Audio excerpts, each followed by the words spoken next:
Welcome back to Saturday Social, where we are joined by Manchester City supporting Buvey and Manchester United supporting Lyes, which brings us perfectly onto this next section. You don't need me to tell you it is a huge game this weekend, the Manchester derby, live on Sky Sports as always. We thought we'd do a classic combined 11, but we're not doing current combined 11, something a bit different. Yeah, I mean, the quality's too low. The quality's too low. I think we'd have a single player in a current 11. We're doing an all-time Premier League combined 11 here, so it has to be Premier League players. Yep. But you can take anyone from Fergie's era, Pep's era, any other Manchester City players that you want. Let's start in goal, shall we? Any sort of debate between the two of you? Me and Smithy will decide based on the best argument put forward. Yeah, this is easy. The best keeper in the history of the Premier League for me. I think Cech gets close. I think Alisson gets close, but he's got the iconic kind of legacy. He was the first truly great, keeper in the Premier League era. So successful. And he played for Man City, which is a nice thing for a feature. Get your representation in there. Would you agree with that? I think he's the best goalkeeper in Premier League history. Would you go along with that? My era is more Petr Cech, but I have to say Peter Schmeichel. And you know what? Everything that he did for United, but I actually think his legacy stretches longer than that, because how difficult it was for United to replace him after he left speaks volumes to how great he was. We were going for Taibbi, Roy Carroll, Tim Howard. It was only until we signed, 36-year-old Van der Sar that we really found an out-and-out successor to him. So, yeah, terrific goalkeeper. Premier League Player of the Year in the 95-96 season, the only goalkeeper to ever win the award, which I think speaks volumes. Stick him up. Get him up. So Schmeichel goes in goal. Is there going to be any disagreement between your two selections at right-back? Good right-back, because this is often the debate when people talk about greatest right-back of the Premier League era, isn't it? It is Neville versus Walker. And you've got City fan with the Man United player, Man United fan with the City player. Easy argument. Take it away, man. I'm both happy to concede. The biggest argument for Kyle Walker is that he's so good, and his quality and how important he was to the treble-winning season for City and so many other season centurions. He gets very close to Gary Neville. That's the greatest argument I can put in there. But I think Gary Neville, positionally, defensively speaking, the sheer amount of success as well, it's a very, very small margin. That's the credit to Kyle Walker. I love Kyle Walker to bits. But as a pure right-back, as a defender, I think Gary Neville edges it slightly. I have so much respect for Gary Neville, and I think he's one of those players that over the years, I think his name has kind of been hurt by the way people talk about him these days. Terrific servant for Man United. But I think Kyle Walker at his very best, I know people will talk about this season, but every player eventually they get to a point. I think you have to remember, though, Kyle Walker at his very best was almost the ultimate winger stopper in Europe. If you were Vinicius Jr., if you were Kylian Mbappe, if you were Neymar, this was the fullback on a big European night you didn't want to come up and face. Massive part to Manchester City's dominance since Pep came. He's been there from 17, 18 onwards. He's been there for every single league title and had a huge part to play for every single one of them. So I think he's my right back for this. But again... But you're happy to concede, are you? Oh, 1,000%. Who have I to say no? OK, conceding going on. I respect it. Right back. There we go. They're going to centre-back. Should we do the centre-backs as pair? Because, I mean, the names that you've got here... Wow. So you've gone with the two Man United lads, Rio Ferdinand and Nemanja Vidic, both gone with Rio Ferdinand, but you've gone company. So just quickly on Rio, where does he rank in terms of greatest ever Premier League centre-backs? For me, he's behind John Terry, because I think John Terry had slightly better distribution. That's just my sort of personal preference as a football fan, but Rio Ferdinand is top two easily. Yeah, Rolls-Royce of a centre-back. Yeah, unbelievable. Would you agree with that? I think you look at the way centre-halves play today in terms of playing out from the back, the smoothness, the guile. He's a Rolls-Royce, man. I agree with that. I feel like nowadays you've got your Van Dijk, Salibas, you've got your ball-playing centre-backs. I think they're more in his mold. One of the first ball-playing centre-backs that sort of, on the eye, took centre-back to a completely different level in terms of how you saw the game. I think is just phenomenal player. Let's go to the other debate then. Company versus Vidic. Look, they were in the league together at the same time, right? And I have massive respect for Vincent Kompany, even as a City player, because I think his personality, his character, how he is, like he's a top player and a top leader. But I think Nemanja Vidic, man, this guy from Man United, he's another one for me that I look at the way people talk about him these days. Some people are saying he shouldn't even be in the conversations for greatest centre-backs of all time, and for me that's absolute nonsense. This guy was he was no nonsense, genuinely. Put his head through absolutely anything, the spine there. And I remember when I first started watching United, this is around 06, 07. Granted, I have to respect what Rio did before that, but from the time I was watching United, really, I thought Vidic was the best centre-half at the club. I thought for those latter years, the late 2000s to the early 2010s, he was the stalwart there. He was the captain. He was the guy leading the troops. So for me, Nemanja Vidic has to be in this team. If I had to do Man United centre-backs, if I had to do only 2 Man United, it'd be Jaap Stam ahead of Vidic for me. Far better on the ball, treble-winning season. I think Vidic had a prime that was a little bit shorter as well than Rio Ferdinand and John Terry and company. Company would come in and make that defensive partnership better. Obviously, they never played together. Well, Company was far better on the ball than Nemanja Vidic. Big moments that obviously won City, that our first ever league title in the Premier League era, the goal against Leicester City. I mean, Vidic wasn't doing stuff like that. And off the ball, I think equally as good defensively. I think Company's a better. Impossible. It's not impossible.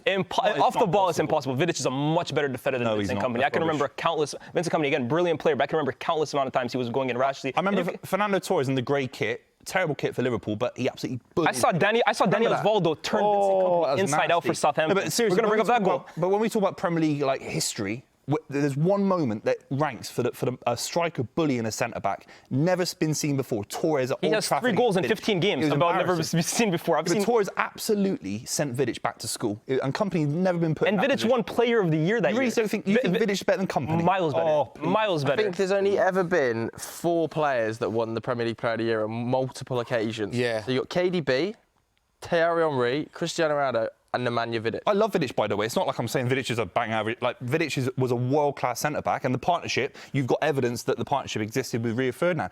Company, as a leader, he took the club on his back. We never saw Vidic do that. He had a lot of players around him. I absolutely did. Yes, I did. He was the captain when we won 2 Premier League titles. Yeah, Rio Ferdinand, Van but Rio towards then was in and out of the team. He was playing with Smalling. He was playing with Jones, Johnny Evans. The goal against Manchester United in it's a great goal for a centre-back. The 1-0 win. No, I'm talking about the header when City won our first league title as well in the Premier League era. These are big, iconic moments that Vidic simply doesn't have. Smithy, you're going to have to decide next. I'm seriously biased. Do you know what? You're going Vidic. Do we... I mean, we've got to put Rio on. He's nailed on, so let's stick Rio on. I'll do Rio. Do we go one City? No, we don't. This isn't a charity, man. Charitable. Absolutely not. No Man City there. It is a toss of a coin, this one. Oh, no chance of a toss of a coin. But do we edge it? You think it's that big margin? It's marginal. Company up. Oh, that's awful. I might change my mind again. That's awful. By the way, the placement of these is a bit... That's even worse. Play a back 3. Let's go left back. That's awful. I've gone for Dennis. I think this man could potentially be the most underrated player in Premier League history. Absolute legend for Man United at left back. Played 529 times, 33 goals, was the penalty taker, 7 Premier League titles, Champions League winner. And he's almost never spoken about on the level of the other players in that side, the Keane, the Scholes. I think it's a generational thing as well, too, to be honest with you. I look at the way people talk these days about football. It seems like everything we're watching right now is the best. And this guy played in the 90s for the most part, which is an era that's really starting to be forgotten about. But for me, City, like you correctly pointed out earlier, they don't really have like a bona fide, brilliant left back in the last few years of their history. They've had the Calderovs, the cliches, but no one that really stands out. And for United, it was between himself and Evra. Evra, great servant, but I think this guy just had a little bit more going forward. He scored 30-odd goals for Man United, free kicks, 33. Right-footed playing on the left, taking free kicks. Yeah, I think massively. Sir Alex says he's his best signing ever. Yeah, most reliable. Let's get Dennis Irwin up. Stick him up. Should we do the midfield 3 together? Yeah, see the reveal of and do you know what? See where the differences are here. Some of the names. Will there be differences? Well, we're about to find out. Yeah. Absolutely. So you've gone with Scholes, Keane and Kevin. Buvey! Hang on. So, Buvey, you've got no Manchester United player in the greatest midfield 3 of Premier League history. Yeah, but I was asked to do a formation 4-3-3. There's one defensive line midfielder in a 4-3-3. Do we agree with that? You know, the Bush. So now we're doing tactics. We're not playing 4-4-2, 4-2-3. We're playing 4-3-3. Rodri is a better DM than Roy Keane. He's a better DM. Roy Keane's a better central midfielder in a 4-4-2. Rodri is a better defensive midfielder in a 4-3-3 than Roy Keane. That's my statement. OK, but what about the fact that no Paul Scholes? Yeah, David Silva's a better number 10 than Paul Scholes. So you're playing 2 number 10s? Paul Scholes was fantastic in a 4-4-2. We're doing 4-3-3. Paul Scholes couldn't play in a 4-3-3? Not as well as David Silva. Nowhere near. Centurion season. But obviously they're not actually going to play together. This is based on greatest Premier League team. I mean, we can't argue that all those players are... Rodri is a Ballon d'Or, and let's not forget that. And obviously you see where Man City are without him. But to have no Manchester United player in the greatest midfield of Premier League history. I'm just being completely real. 4-3-3. You know, Paul Scholes doesn't operate in a 4-3-3 in the same way David Silva does. Numerous time Premier League winners can't operate in a 4-3-3. Go and tell David Silva. Roy Keane's on Sky Sports royalty, right? Go tell him he can't play in a 4-3-3. Let's see how he thinks about that, man. Yeah, better than David Silva. That's the point. Would he be a better in a 4-3-3 as a number 10, occupying the space of David Silva? Paul Scholes in a number 10 role behind Ruud van Nistelrooy, banked in goals. It was Paul Scholes. He scores goals, man. That's what we said about him. Joe's not happy. Joe. It's a howler. Heard from you, mate, since these magnets. What are your thoughts? I'm just, honestly. Not one. Not even one. Have a Man United player in there. I know that you're talking about 4-3-3s, 4-4-2s. I mean, we can agree. Guys easily could have played in a 4-3-3. That's a ridiculous thing to say. It's easier to play in a 3-man midfield than a 2-man midfield. You have to be better to play in a lone 2-man midfield. For sure. And also, we don't know because they didn't play there. That's for real. Yeah, that's true. I think De Bruyne, we can give him his credit. We both have him. De Bruyne, for me, one of the finest midfielders. Let's stick De Bruyne up then. I'll do De Bruyne. Yeah. Okay, so KDB Put him goes on the in. right. Yeah, I have to say, I think Lias's 3 of Keane, Scholes, and De Bruyne is hard to argue with. Thank you. Well, I mean, Rodri has won a Ballon d'Or. Rodri has won a Ballon d'Or, though. That is a fair point.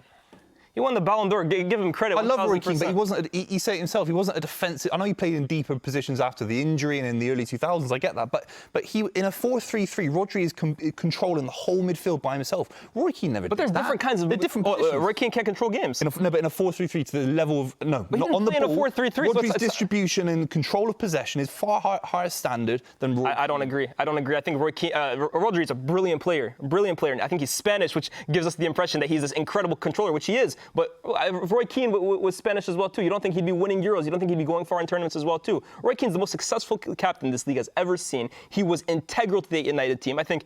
7-time Premier League winner. 7-time Premier League And I think winner. one of them, yeah. he had a major injury. Probably would have won the league that year as well too. And we've never replaced him since then. By the way, we have never replaced Roy Keane.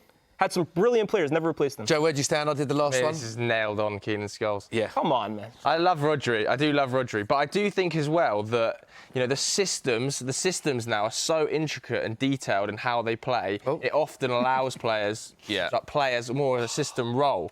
Yeah. Whereas Keane and Scholes were just doing absolutely everything constantly every week. You were lucky you got company in there, man. Honestly, like, Shout really. out That one David is- Silva as well, by the way. Two fantastic players. We Silva- didn't even talk about Yaya Toure either. So much talent in the midfield area. And So much. Front Rodri threes? has won a Ballon d'Or, but I think that is you can't argue that. Front threes?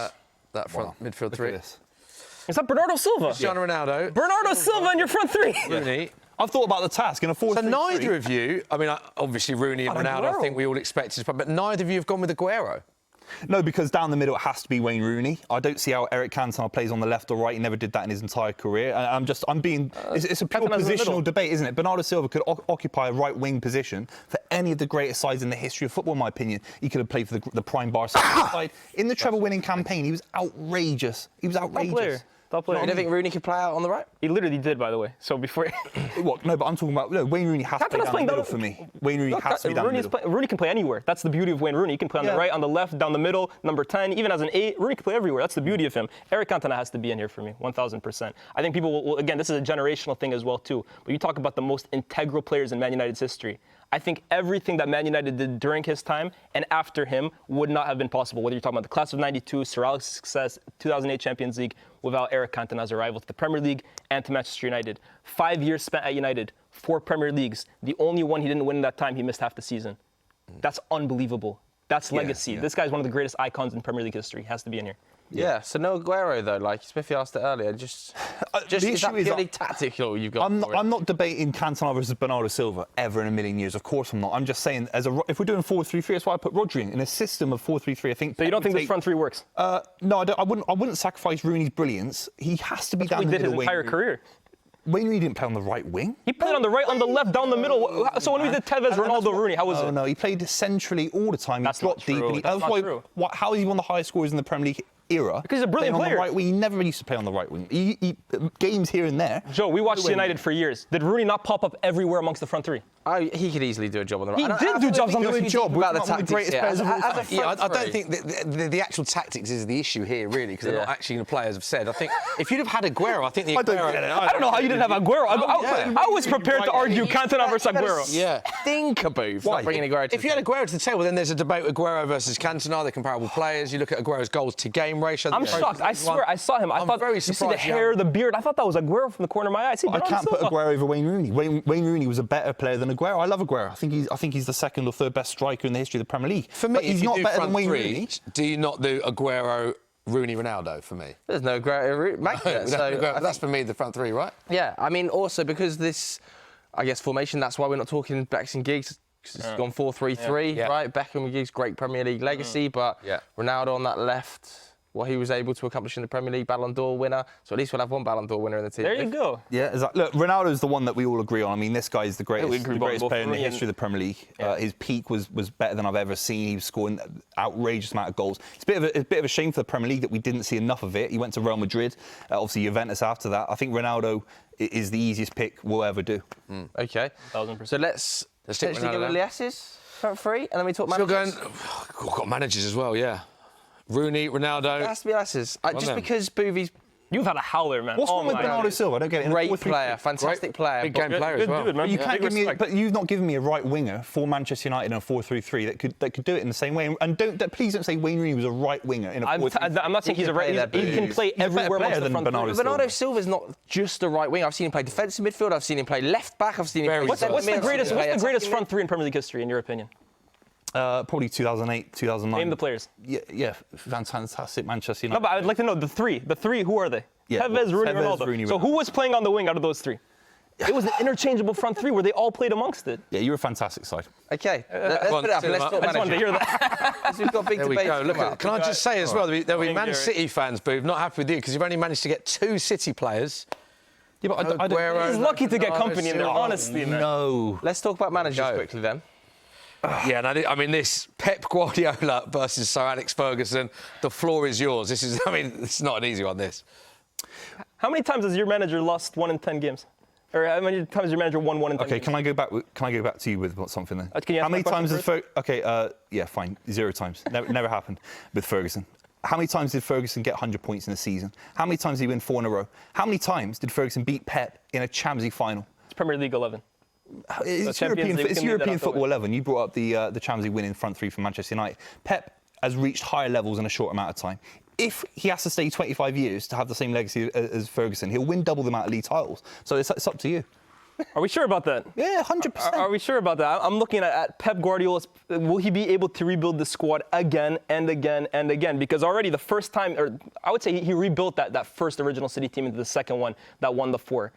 But this transition into the next City era hasn't been the smoothest, man. I have to be honest with you. Like you're saying, City next year will be back. I think they're going to need a big overhaul to do that. And let's see financially if City are able to kind of pull that off. I look at what Sir Alex Ferguson did. I'm hearing a lot. And again, 1,000% huge respect to Pep Guardiola. I think he's revolutionized football with the style of play that he's brought to this country. And you look around teams in Europe, they all kind of play a philosophy based on the way he wants to play. But I often hear, if Pep stays this long, he'll do it. But that's easier said than done. We saw with Jurgen Klopp as well, too. It looked like at one point he was poised to dominate English football. Didn't happen. Jose Mourinho, similar. Only one man has stayed in this league for as long as he did. Won 13 Premier League titles. Yeah. Made numerous sides across that era, playing different styles, bring in young players the way he did.